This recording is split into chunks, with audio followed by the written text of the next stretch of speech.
up, all my fight fans? So, the state of the middleweight division pretty much is very interesting right now. You got some interesting times with the fact that Israel Adesanya is no longer your champion.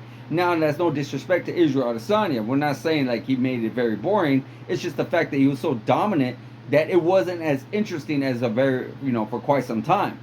But at the end of the day, he did bring some entertainment, and he's still involved in the middleweight division. So there's still a lot of good fun fights for him to have. But right now, what I want to do is kind of matchmake the middleweight division and see about the middleweight division on where we are at right now. We know Sean Strickland obviously becomes the biggest upset in MMA or UFC history by beating Israel Adesanya for the middleweight championship of the world back at UFC 293. He is now your champion. So now you got to wonder who's going to face him next. Of course, Dana White has already made it not crystal clear, but has already mentioned that he is open to having the rematch with Israel Adesanya. The middleweight contenders have already stated that they are not too keen on that.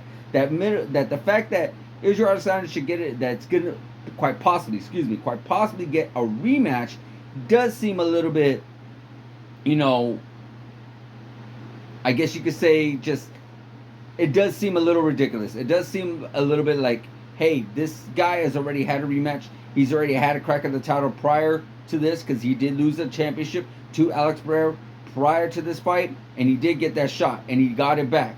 Now he loses again, and he gets another rematch. It's not like he was dominant again in his second title reign. That was his first reign. It was his first championship, and you look back, not a lot of people actually get that chance after winning the first fight. It happens, don't get me wrong, but at this stage of the middleweight division, it doesn't necessarily need to happen because there's a lot of contenders for Sean Strickland to fight. That's one. Two, the fact that it wasn't even close, that it wasn't a back and forth war, that it wasn't a battle, that it wasn't, razor edge thin close. It was complete annihilation for Sean Strickland. Sean Strickland pretty much won every single round except maybe the second round. Pretty much 4 out of 5 rounds he won.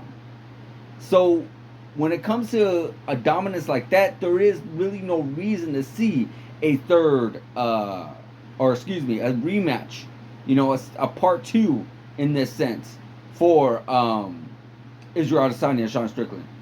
So we already know that, well, we don't know, but for us fans and from the middleweight division, not too happy and not too keen on seeing a rematch with Izzy and Strickland. So with that being said, who does get a shot at Strickland? You still got DDP, Directly Duplessis. You still got Robert Whittaker. You still got the matchup coming in October with Paulo Costa and Khamzat Chimaev. There's a lot of fun fights that needs to be happening. A lot of fun fights.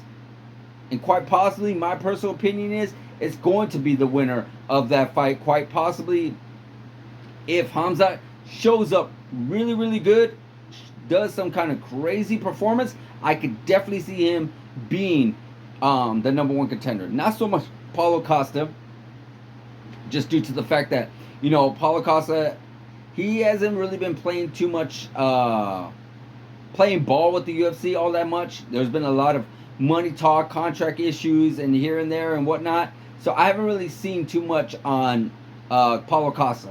Khamzat Chimaev, we already know what happened with him and the whole middleweight, that Nate Diaz fiasco that went down last year and such like that. So could he get a title shot? Quite possibly, just because of the fact that he is somewhat of a superstar in the making right now.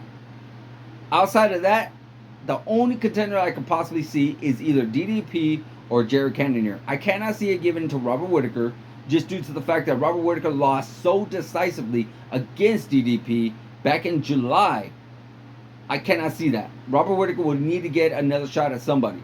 Quite possibly the loser of that Paulo Costa Khamzat Chimaev fight, because Robert Whittaker has already steamrolled through the division outside of Israel Adesanya. He's already went through the division. He has not won against Sean Strickland. He's not won against Paulo Costa. He's not won against Khamzat Chimaev. So one of those guys he would have to face in order to quite possibly become a number 1 contender once again. So here it is. DDP, he's still up there. You know, he got a great performance with Robert Whittaker. Does he earn a shot at the title? Quite possibly, but I would not hate it if he went against one more. Just one more fight. Because he went against some good, talented contenders like Darren Till, Derek Brunson, and of course, the biggest one of all, Robert Whittaker. But, you know, with everything that went down with UFC 293, with him not being able to fight that night, it does seem like we're going to get somebody else. It does seem like DDP might just so happen to go against Jared Cannonier. And the winner of Khamzat Chimaev versus Paulo Costa will go against Sean Strickland for the middleweight championship of the world. And the loser will take on Robert Whittaker. That's my personal plan. That's my personal opinion, guys. What I think is going to happen with the middleweight division. But guys, let me know what you think is going to happen with the middleweight division. Let me know who you think is going to be facing who's going to be the champion, who's going to go against the champion. Just let me know, guys. Like, subscribe, hit that notification button, and I'll see you guys in the next video.